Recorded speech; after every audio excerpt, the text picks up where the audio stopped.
Welcome to a free lesson in under 5 minutes on how to tap the power of hip-hop pedagogy. My name is Alan Sitomer, California Teacher of the Year Award winner, as well as co-author of each of the following texts. Now, before I begin, I gotta say I hold 3 non-negotiable rules for all the lesson plans I create. Number 1, no profanity. Number 2, no homophobia. Number 3, no misogyny. Excellent vocabulary words to discuss, dubious elements at best for a teacher to bring into the room. Having said that, let's begin. We begin with Unit 1. Now, in hip-hop language arts, all of our units are framed around an inquiry-based approach to learning, i.e., we use essential questions. For Unit 1, the essential question is violence ever an appropriate solution for resolving conflict? Why a question like this? Well, the truth of the matter is a lot of our kids today are wrestling with this kind of very real question in their lives outside of school. And they are actually having to answer the question on the streets in their communities of, ought I turn to violence in order to resolve my conflict? And school is about so much more than merely tests. School is a place where kids actually learn to think. And that's what makes the power of hip-hop pedagogy so amazing, is that you can create a win-win scenario where you meet standards-based academic objectives as well as sort of build these critical thinking skills so necessary for students to enter into society as productive citizens.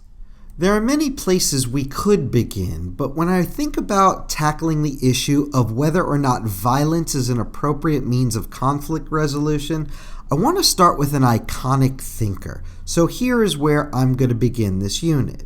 But I want to hit the pause button before I go any further because I'm going to move at a pretty quick pace right now, and you should feel good about the fact that everything I'm about to cover is available free to download at streetsmartpress.com. So relax, be patient.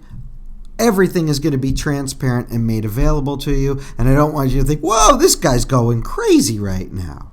Having said that, let's move on. In 1963, Dr. Martin Luther King spoke the following words in Washington, D.C.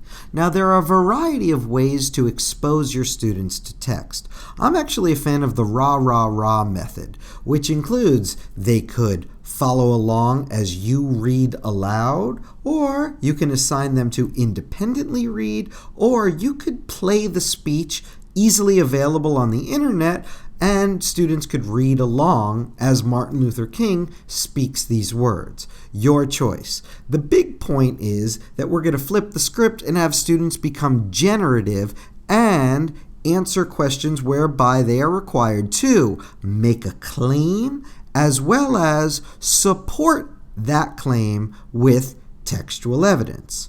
Once they've done this and you've had a nice deep dive into a close reading of MLK's words, we move over to some iconic hip-hop artists. And then we do the same thing. We do a close reading of a line of their text. We expose them to a few questions that are based on the same academic standards as the ones we applied to Martin Luther King, where kids are asked to make a claim, support their claim with textual evidence. You can go a little deeper and you can ask about what can be inferred, where they make a claim about the text within the text, and they also support that claim with textual evidence.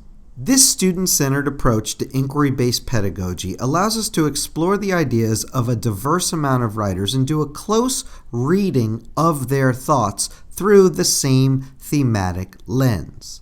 But we don't stop there. We'll bring in vocabulary exercises as well, and we look at words like boorish as used by Bill O'Reilly, or words like mythology as used by Professor Eric Michael Dyson, in order to have conversations around identity and culture with the academic aspiration of commensurately building vocabulary skills. But we don't stop there either, because at the end of the day, we want to put the question to the student and have them answer. In their opinion, is violence an appropriate solution for resolving conflict? This strategy allows us to make sure that students have done the readings, they have the skills of making claims, and they know how to support their claims with evidence and logical reasoning.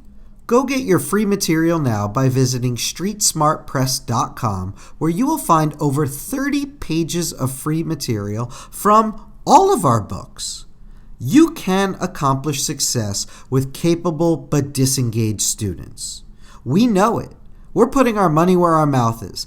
Take advantage, no gimmicks. We want you to be successful. I'm Alan Sitomer. Thank you very much for your time, and good luck with your aims.